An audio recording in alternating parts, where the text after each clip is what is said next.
Gandang umaga, samahan niyo ako ulit sa panibagong araw. Hello mga kamamis, eto nga pala ako ay nagluluto na ng ulam. Ipapakuluan ko muna siya mga mi, papalambutin muna natin. Pag nagpapalambot tayo mga mi, ako ay nagkape-kape dahil kape is life at gusto ko na rin kumain. Minsanan ko lang naman na pagtitripan kumain ng almusal mi, pero talaga kape is life lang ako. Nilagang baboy nga pala yung ating ulam of the day dahil gusto ko talaga ng sabaw. Kayo, ano ang lunch niyo for today?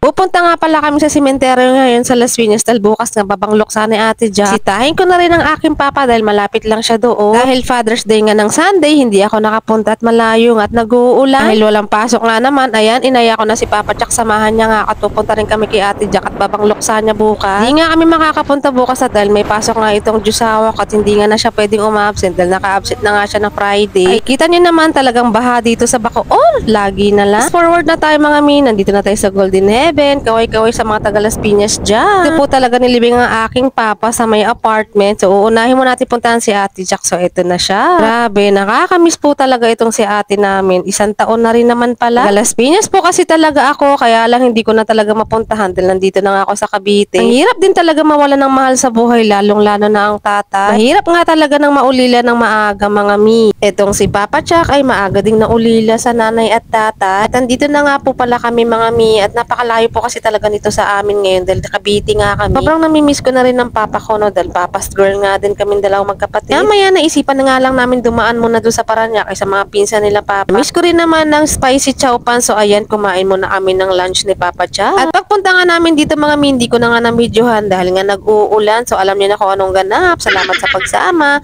Bukas ulit. God bless at mag-iingat po kayo palagi.